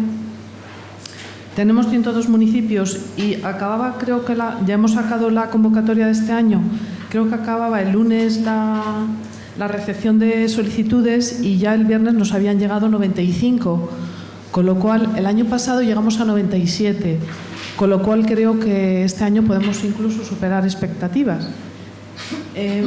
Las dificultades pues son las que habéis señalado y creo que desde mi humilde opinión, desde mi puesto, o sea, como lo digo, o sea, que desde mi reciente llegada, pues creo, y desde mi humilde opinión, creo que el 3% se queda escaso. Porque además creo que, si no recuerdo mal, ese 3% se puede cubrir con campañas publicitarias, con cartelería, y es que eso creo que no es suficiente. Sabes que el 3% es un mínimo, ¿no? No un máximo. Ya, pero es que los municipios hay dificultades, les cuesta llegar, entonces no se exceden de ese 3%. Y aparte de eso también quería comentar que no sé la manera, o sea, me gustaría tener la varita mágica para poder llegar a este objetivo del plan, que es súper interesante, y creo que se debería de trabajar desde la emoción, o sea, haciendo conciencia a ese padre que en ese cuidado es súper interesante. O sea, lo mismo que nos resulta placentero a las mujeres cuidar de nuestros niños, pues llegar de alguna manera pienso que desde ahí, o sea, que es un poco vuestra idea, ¿no?, de que el cuidado es la fórmula para combatir la violencia, pues bueno, esa es mi aportación. Muchas gracias. Vale, pues dos más y había otra más y ya, para que haya espacio para Silvia, que la tenemos aquí esperando. Está desesperada. Hola, buenos días. Bueno, muchas gracias por vuestra investigación, me resulta muy interesante. Yo soy una estudiante del máster en estudios de género de la Complutense y a raíz de conocer a María Bustelo, pues he desarrollado un especial interés por el análisis crítico de marcos y por el análisis de resistencias y contrarresistencias en la implementación de políticas públicas, en especial en la administración pública. Yo me preguntaba si habéis descubierto o habéis, en esta fase inicial de la investigación, visto alguna resistencia o contrarresistencia específica de las políticas públicas de masculinidades, enfocadas en la masculinidad, desde que ha habido este cambio de foco en el que nos hemos dado cuenta de que es obligatorio gestionar desde la responsabilidad de los hombres y no solo de la responsabilidad de las mujeres, de cómo tratar a las víctimas, etcétera, sino también el foco en los victimarios. Si habéis descubierto alguna resistencia o contrarresistencia específica, porque las que he visto que habéis presentado me resuenan familiares de otros estudios también de resistencias y contrarresistencias, de la implementación de cualquier tipo de política pública de igualdad en general. Y por otra parte también me surgía la curiosidad si habéis visto algún posible agente de cambio dentro de la administración pública que sea una persona que haya sido un hombre. que haya podido ayudar o actuar como una contrarresistencia dentro de la administración, porque hemos visto a lo largo de este curso que existen, que hay hombres realmente conscientes de su machismo y de el flaco favor que le hacen a la sociedad y su relación con las mujeres. Pero yo, por ejemplo, con lo que he visto en mi experiencia personal, que es corta y breve, no los he encontrado en la administración pública. Me parece que sería una contrarresistencia muy, muy interesante. Gracias. ¿No? ¿No hay más? Vale. ¿Quería contestar a la compañera? Sí, porque ahí tenemos a uno, de hecho. No, yo no soy resistente. No, al revés. Quiero decir que eres un agente... No, yo lo que sí que conozco es gente que ha sido contrarresistente y concretamente ha conseguido eliminar la Comisión de Igualdad de FEDECA, la Federación de Cuerpos Superiores de la Administración del Estado. Entonces, no puedo dar nombres, pero sí que conozco hombres y mujeres, también mujeres presidentas de asociaciones de cuerpos superiores, que terminaron por suprimir esa Comisión de Igualdad porque decía que la igualdad en la administración estaba conseguida. No digo más, ¿Estaba qué? O sea, no puedo decir el nombre porque son temas personales. Son resistencias, ¿no? Pero está ahí, un presidente de FEDECA a raíz de una intervención por parte de uno de los miembros. Es que te había entendido al revés, que eran resistentes. Los hombres resistencias institucionales con ese objetivo de hay que trabajar con los hombres y han actuado como agentes de cambio dentro de los ayuntamientos. Bueno, Nuria Varela... Sí, pero... Una pequeñita cosa, lo digo Nato. Creamos una página web que se llama Corresponsables y podéis encontrar todo lo que... Pues... bueno, pero bueno, alguna cosa. Pensando en lo que decía Álvaro, fíjate, bueno, si quieres luego lo hablamos, pero me he quedado pensando... Por eso te he saltado así, ¿no? Cuando te he preguntado, pero, o sea, porque si te he entendido es, bueno, en realidad se está trabajando más desde los costes que desde los privilegios. Yo te he preguntado, ¿pero eso desde dónde? ¿Desde las políticas públicas? Y tú me decías, pues por ejemplo, AIGE, ¿no? Entonces, yo creo que desde las políticas públicas en el diseño no se está trabajando desde los costes. Es decir, tú cuando te lees qué dicen los papeles sobre por qué hay que trabajar con hombres, se habla de privilegios todo el rato, se habla de que los hombres son agresores, que los hombres no cuidan, entonces se habla de esa mirada. Otra cosa es en lo metodológico, es decir, cuando nos metemos en el aula con los señores, con los que hay que hacer prevención de violencia o implicación de los hombres en los cuidados, entonces ya hablamos de costes, porque sabemos que el discurso de los privilegios no les, así a bote pronto no les llega, ¿no? Pero en el diseño yo no he visto en ningún plan estratégico de igualdad que diga vamos a trabajar los costes de la masculinidad para los hombres.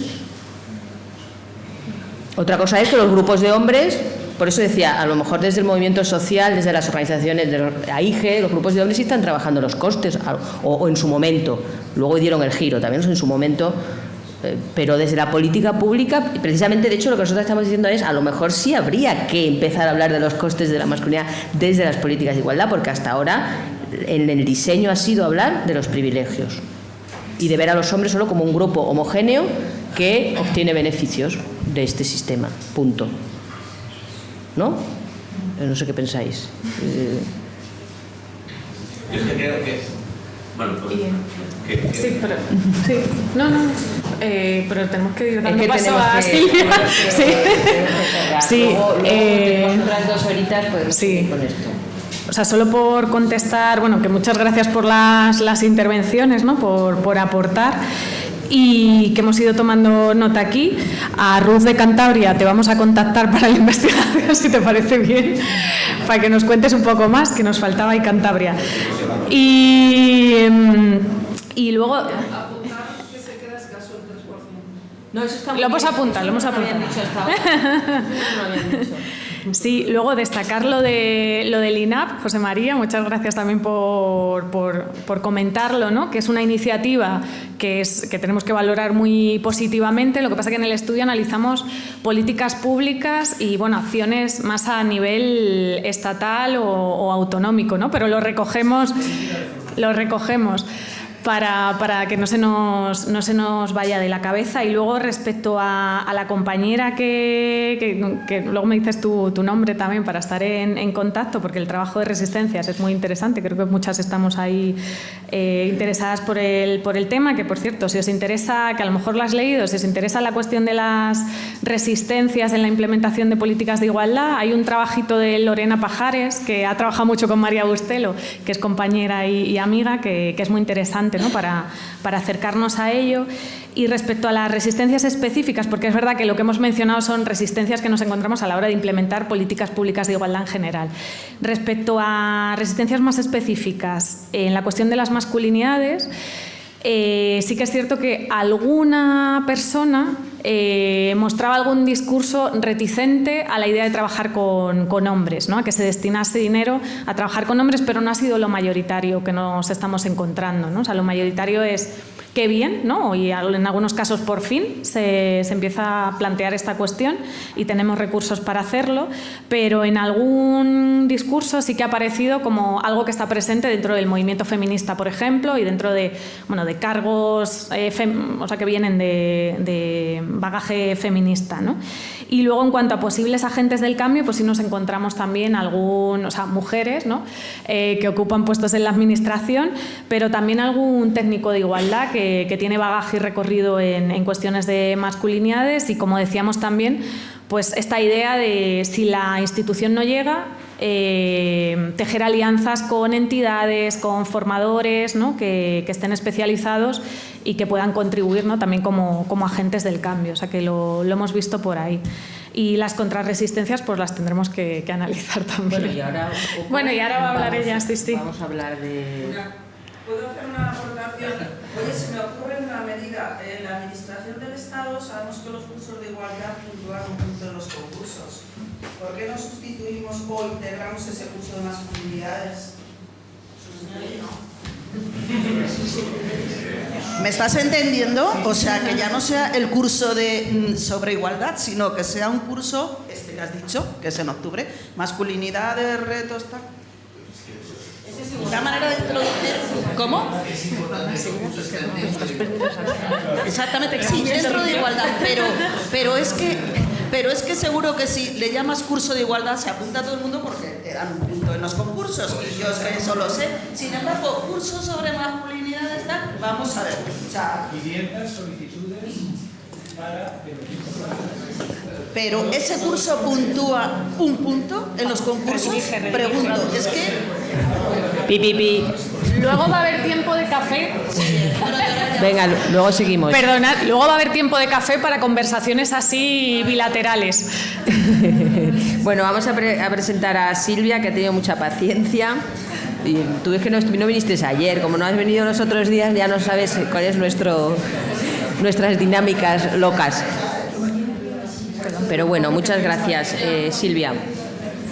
Bueno, de lo que tú nos vas a hablar, en parte, bueno, pues conecta esta mesa con la siguiente, ¿no? Porque también es hablar de las reacciones, por un lado, ¿no?, te sitúas en las reacciones antifeministas que sabemos que están ahí, pero tu análisis, hasta donde yo sé, tiene que ver con precisamente cómo está respondiendo el feminismo a esa reacción antifeminista, ¿no?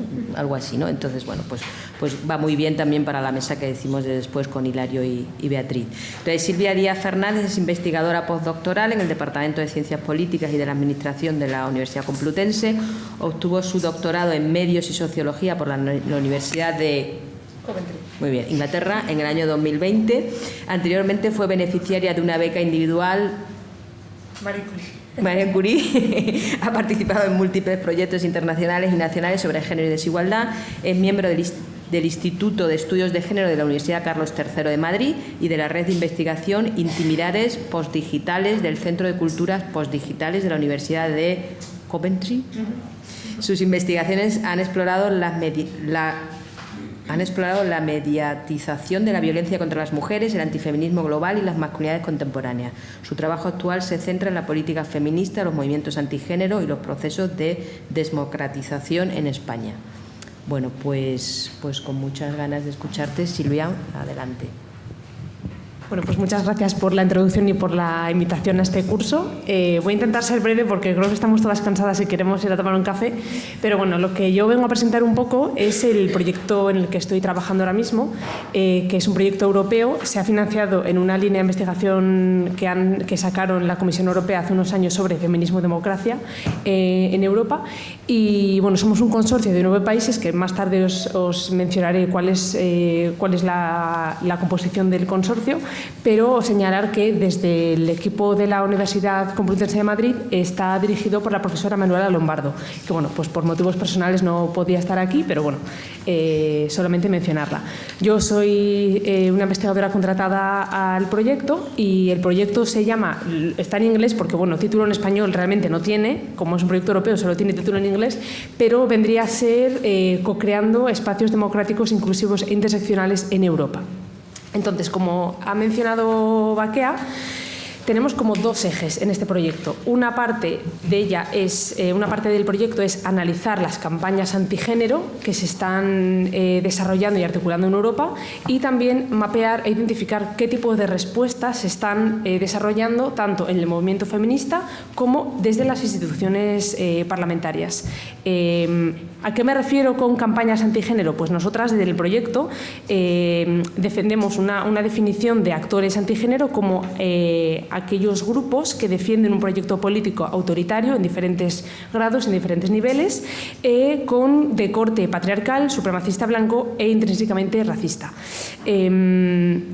Trabajamos también con grupos, o sea, estas campañas antigénero vienen articuladas sobre todo por grupos políticos consolidados, como puede ser en el caso de España Vox, pero también en nuestra definición de campañas antigénero también prestamos atención a otros actores que no tienen un enlace o no tienen una conexión estrecha o al menos visible con grupos de extrema derecha antigénero, pero que aún así ayudan a avanzar en su proyecto político, como pueden ser pues, influencers de extrema derecha o think tanks de extrema derecha con un corte muy antigénero, para intentar pues, mapear todos estos actores que están ayudando o contribuyendo a la desdemocratización en Europa.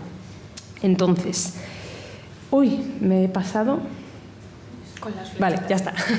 Es muy difícil intentar acotar un proyecto europeo tan mastodóntico como, bueno, lo son todos, pero para mí en particular, igual porque trabajo en él, en una presentación corta, pero pensando un poco ayer cómo puedo enmarcar lo que intentamos hacer en este proyecto más allá de investigar, creo que es intentar co-crear conocimiento en las esferas académicas, es decir, dentro de todas las personas que formamos el consorcio y también grupos de académicas externas que nos ayudan a pensar entre nosotras, pero también la co-creación social para transformar la sociedad de una manera transversal y holística.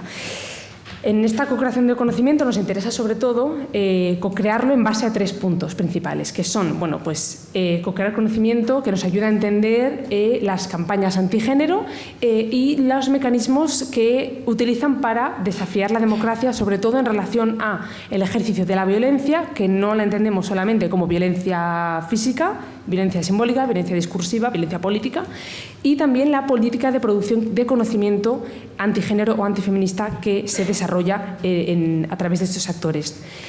También co-crear conocimiento que nos ayude a generar o a pensar sociedades futuras que estén basadas en teorías y prácticas feministas relacionadas con la democracia en Europa.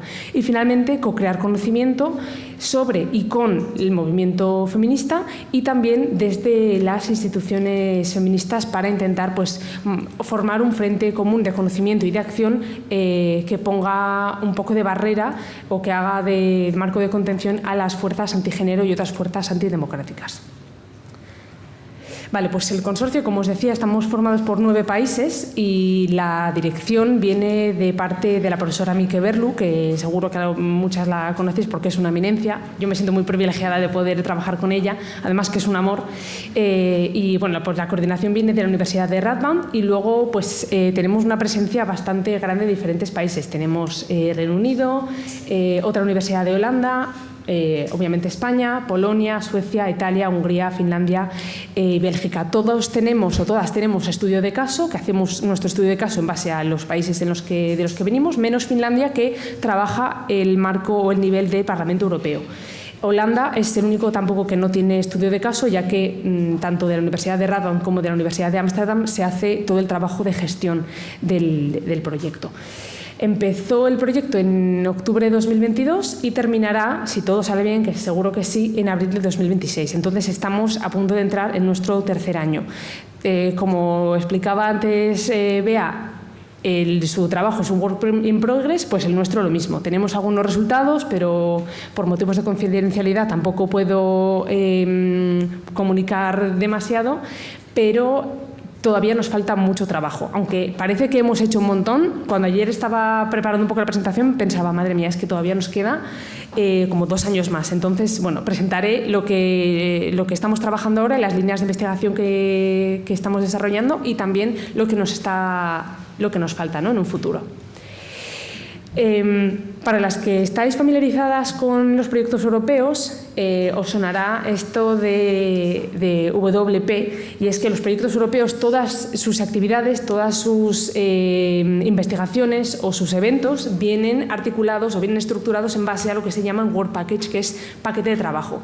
Todos los proyectos europeos se articulan en base a estos paquetes de trabajo y pues yo voy a dar unas pinceladas de los que trabajamos en el proyecto, qué estamos haciendo en cada uno, en qué nivel estamos de desarrollo y pues lo que decía antes, ¿no?, qué nos falta o dónde nos está llevando esto en el futuro.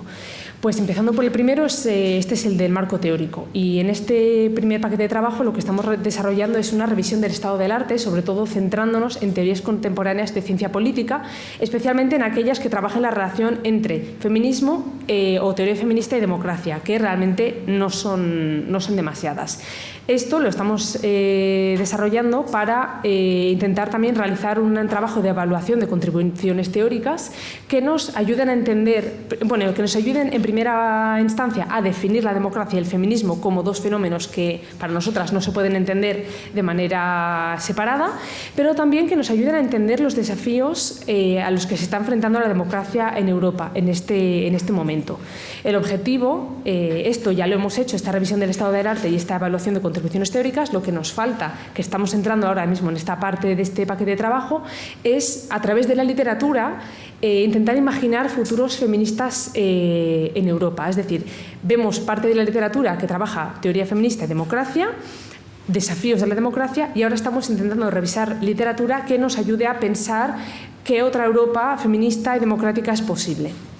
Sobre todo en relación a la justicia interseccional, la identificación de respuestas a las fuerzas antigénero y la valoración de las deficiencias democráticas actuales. Pues en base a esto,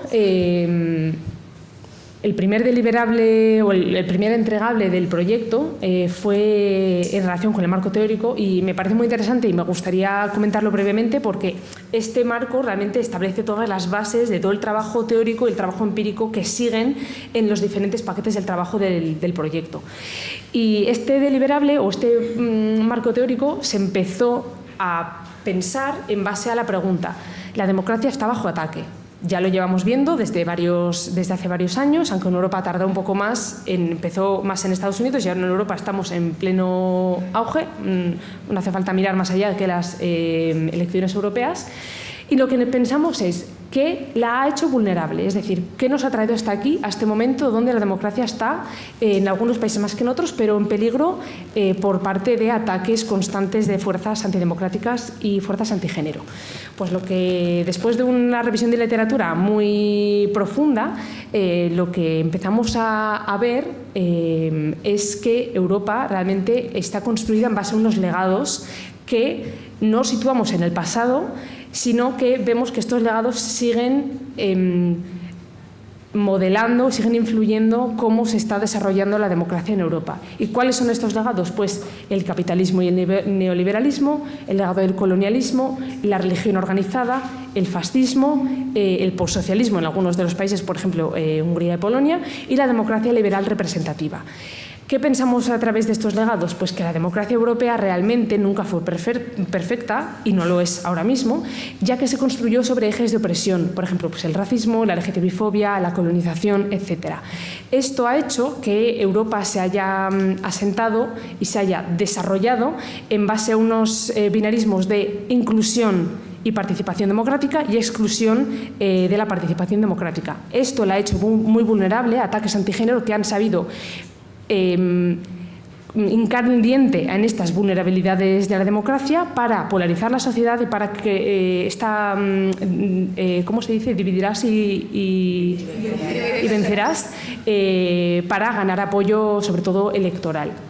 Entonces, lo que nosotras intentamos hacer, ya más allá de este deliberable, pero como estado de la cuestión de nuestro proyecto, es para frenar esta desdemocratización actual, lo que tenemos que hacer es abordar los problemas profundos y enraizados que han ayudado a construir el propio proyecto político europeo. Entonces, este es un poco pues, el marco teórico y político desde el que trabajamos en Kindle. Por cierto, Kindle es el acrónimo.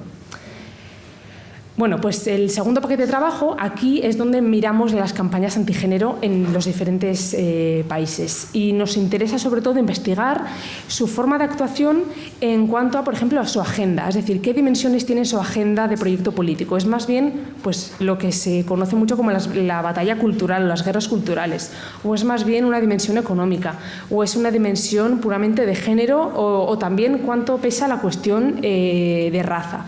Queremos mapear un poco cuál es su agenda y su modus operandi.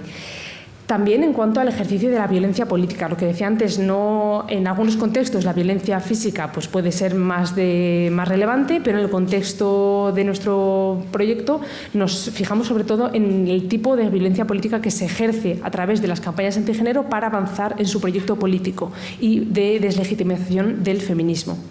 Nos interesa, obviamente, investigar qué tipo de conocimiento se está generando por parte de estas campañas antigénero, cómo se acuñan diferentes términos como, por ejemplo, el síndrome de alienación parental o, bueno, esto empezó como una broma, pero finalmente se ve y se utiliza en los debates parlamentarios como forma de conocimiento, que es la equivalencia del Ministerio de Igualdad al chiringuito, y cómo se utiliza este conocimiento para atacar a las políticas feministas y a las políticas progresistas. Y todo esto,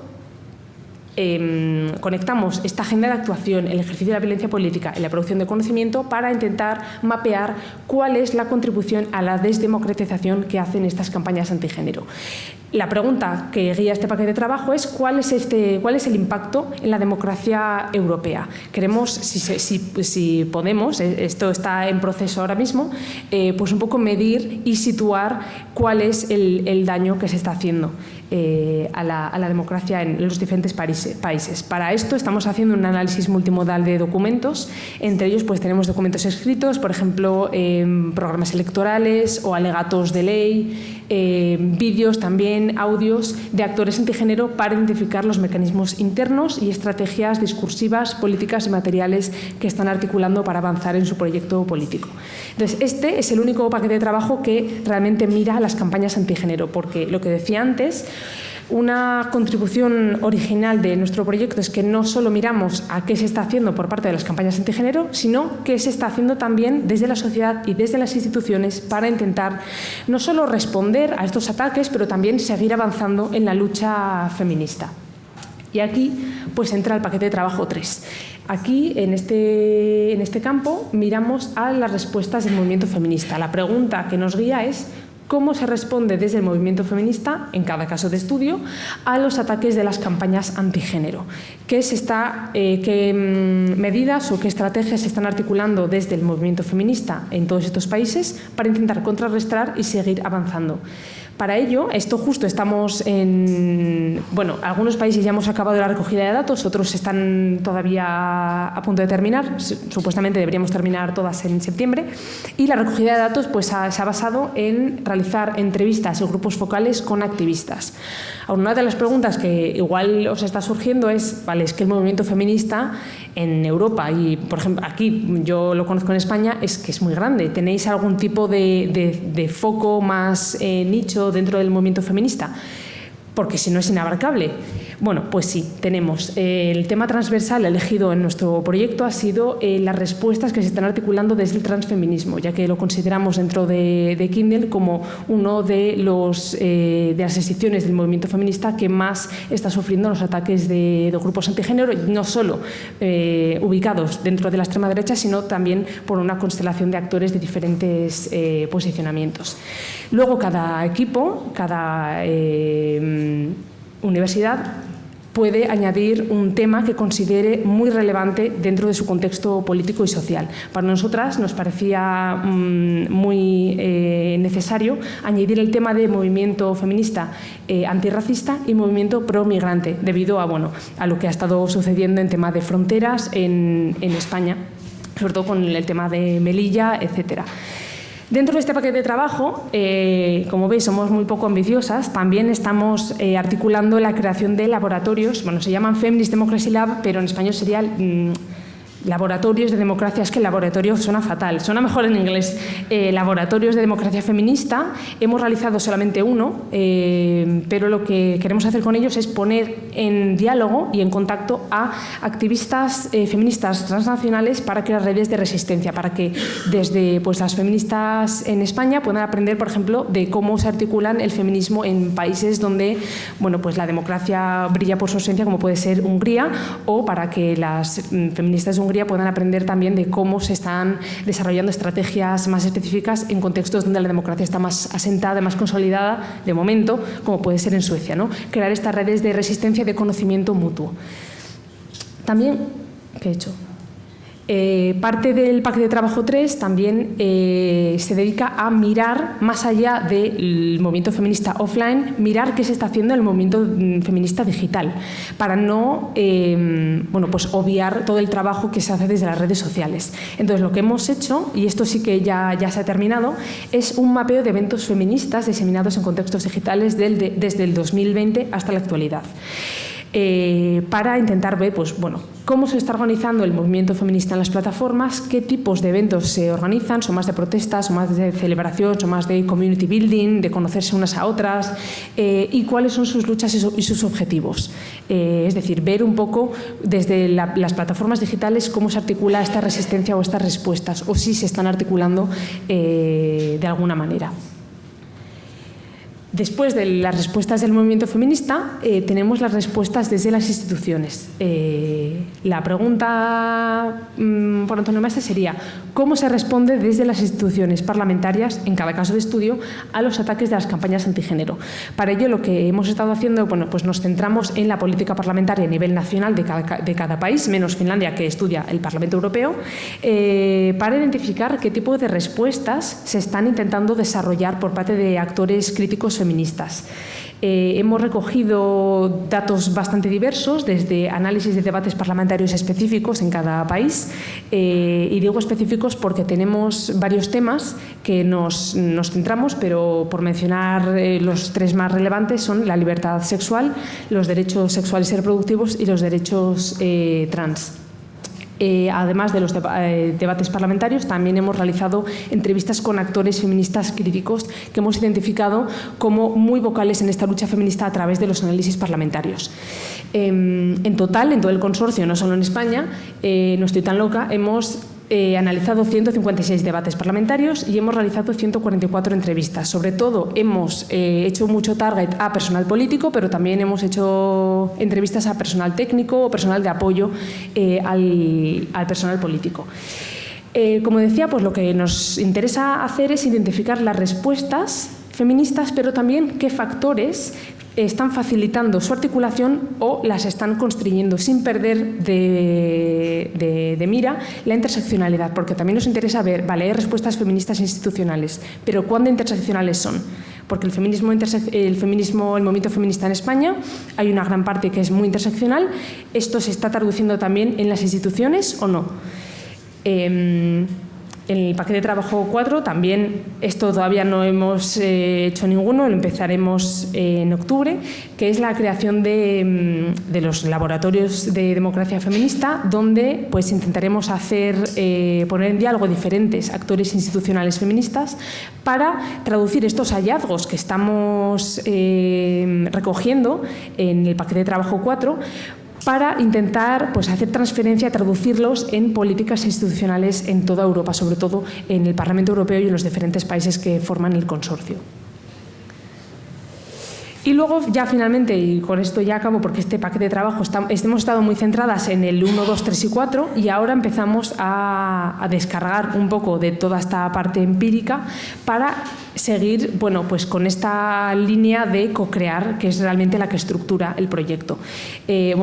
Como veis, el título está mal, es un paquete de trabajo 5, co-creación social, pero bueno, pues no lo puse bien.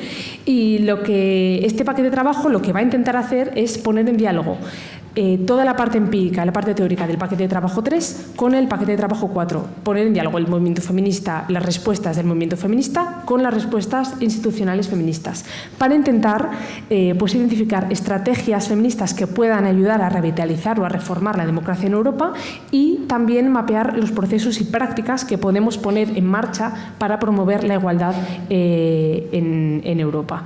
Este trabajo de co-creación va más allá de poner en diálogo estos dos paquetes de trabajo, ya que también queremos trabajar con profesionales y actores pro democracia y pro igualdad en cada país y a nivel europeo, y nos parece muy importante también hacer un engagement, colaborar con el estudiantado universitario a través de las asambleas ciudadanas, que justo la semana que viene tenemos la primera reunión para intentar, esto está en el acuerdo con la Comisión Europea, cómo vamos a hacer esto. O sea, que me gustaría comentaros mucho más de estas asambleas ciudadanas, pero la semana que viene tenemos la primera reunión, entonces de momento pues es algo un poco todavía en el aire, pero queremos trabajar con el estudiantado para también integrar una perspectiva más joven y más transnacional de cara a pensar un futuro feminista, inclusivo e interseccional. Entonces, ya para cerrar, pues estamos a punto de cerrar el segundo año de proyecto y empezar el tercero. De momento hemos finalizado el trabajo de campo, a no ser que se tenga que revisar o se tenga que reabrir, pero de momento ya se finalizará en septiembre. Y ahora entramos en la fase que es la más interesante, que es la fase de análisis y de organización también de las dos contribuciones más significativas del proyecto, que son pues realizar dos propuestas de libro, como decía, no somos nada ambiciosas, dos propuestas de libro sobre respuestas, por una parte, institucionales feministas y por otra, de respuestas del movimiento feminista, integrando los conocimientos más allá de estos dos paquetes de trabajo, pero también del 1, del 5, etcétera. Entonces, espero que os haya sido de interés. Esto es el proyecto Kindle.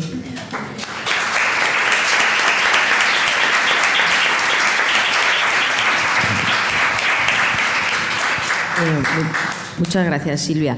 Antes de pasar la palabra al público, estaba pensando que por qué no nos dices qué es el transfeminismo, porque creo que puede haber gente en el público que no conozca o que lo confunda con lo trans, no sé qué, ¿no? Entonces, si lo pudieras solo decir.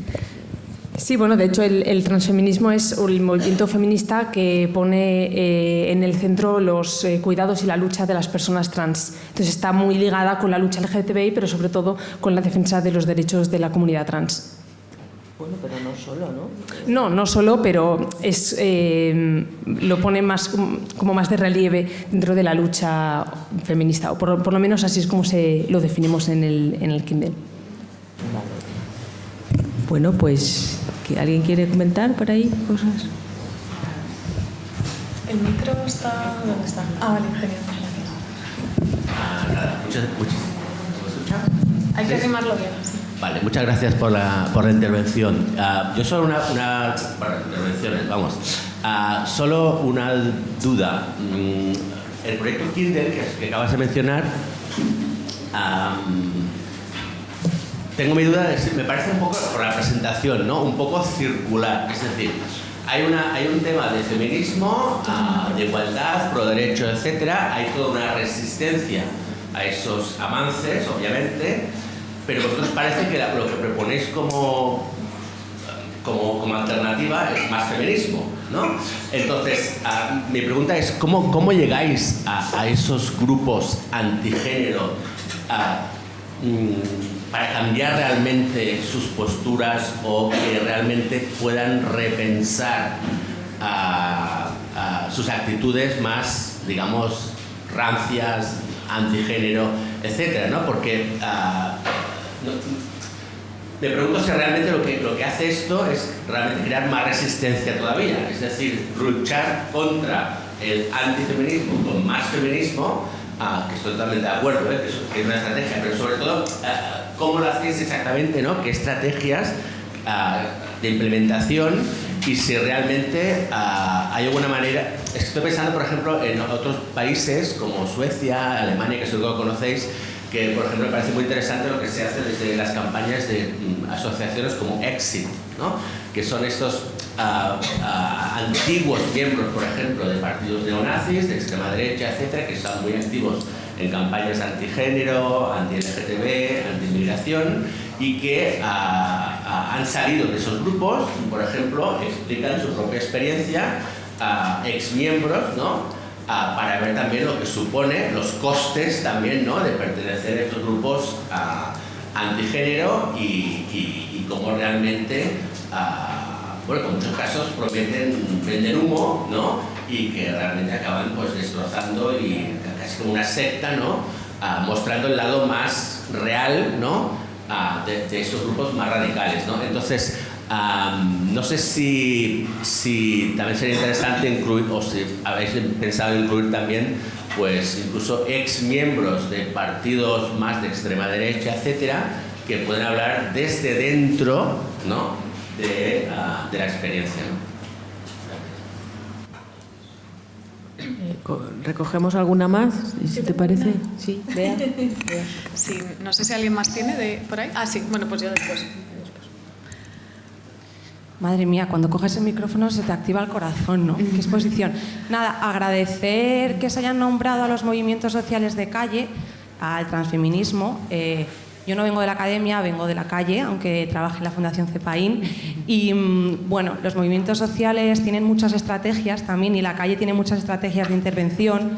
Y desde los feminismos negros, antipunitivistas y anticarcelarios ya se hace mucha intervención, ¿no? Con agresores o potencialmente agresores o con hombres. Entonces, bueno, pues como agradecer que se hayan nombrado el transfeminismo y que se escuchen a los movimientos sociales y a los feminismos en estas investigaciones para llevarlo a cabo.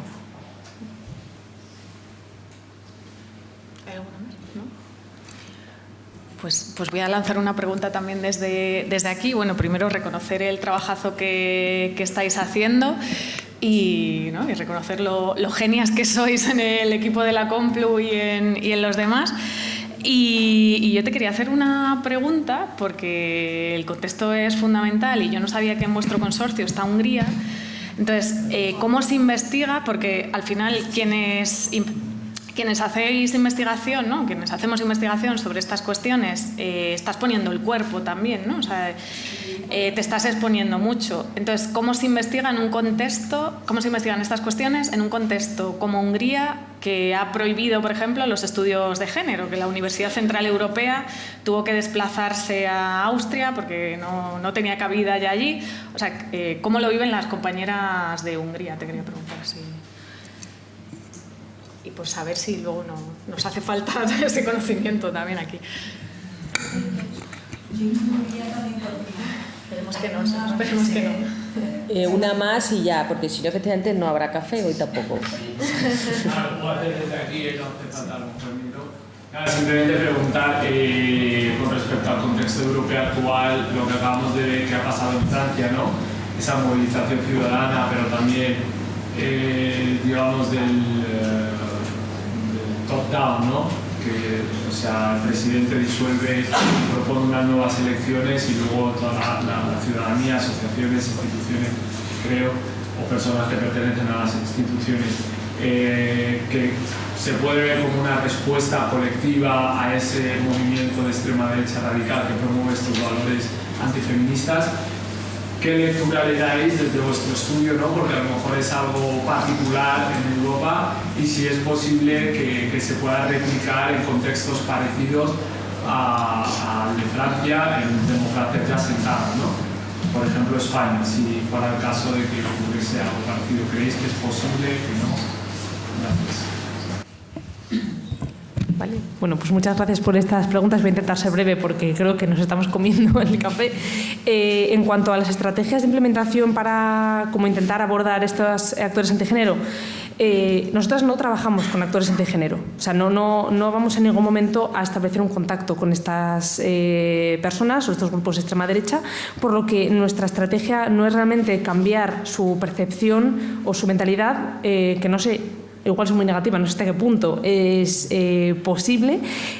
Lo que queremos hacer es intentar ayudar al movimiento feminista y actores críticos feministas institucionales con nuestro conocimiento para ayudarles a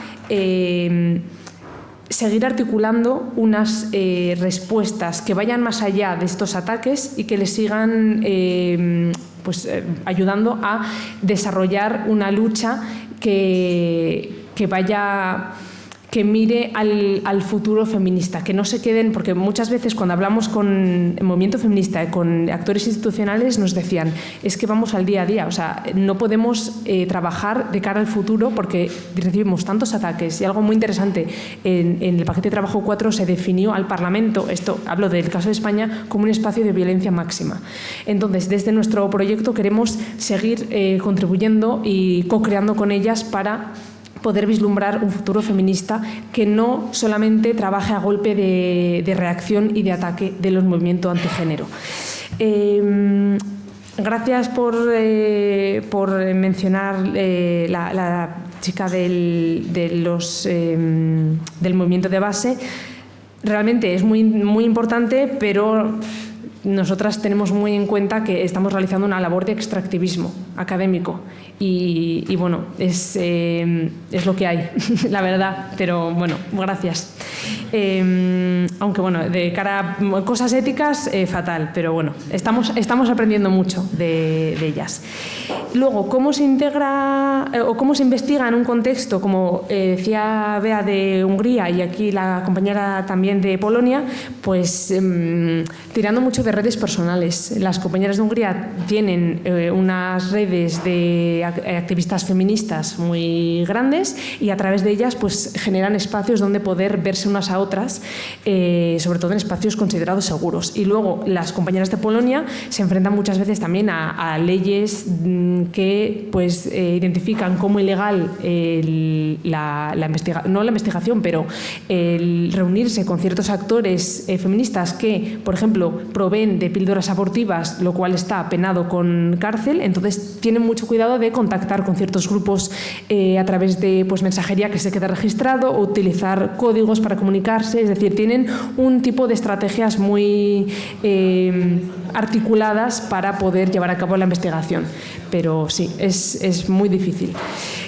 Y luego, respecto a la última pregunta, para cerrar, pues leemos el caso de lo que ha pasado con Francia como algo que nos da un poco de optimismo, de que, bueno, parece que venía, ¿no?, la extrema derecha. Yo, de hecho, lo voy a confesar aquí, yo pensaba que van a ganar. Vamos, me llevé unas... porque estoy harta de darme sorpresas, de pensar que va a pasar lo bueno y luego pasa lo negativo, entonces yo ya voy con el pesimismo por bandera.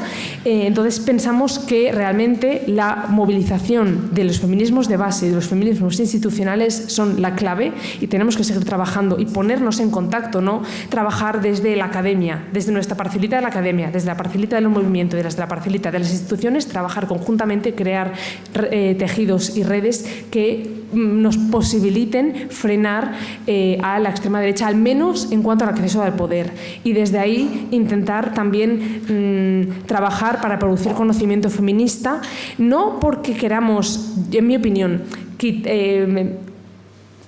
cambiar la mentalidad de los actores antigénero, pero llegar a la gente que les puede estar votando y decirnos que el feminismo realmente no es solo para unas pocas mujeres, es que es para toda la sociedad. El feminismo es liberación para toda la sociedad independientemente de tu género. Entonces, no sé, vemos lo de Francia, yo creo que de momento con un poco de optimismo, aunque a ver qué pasa, pero bueno, sí, pues nada.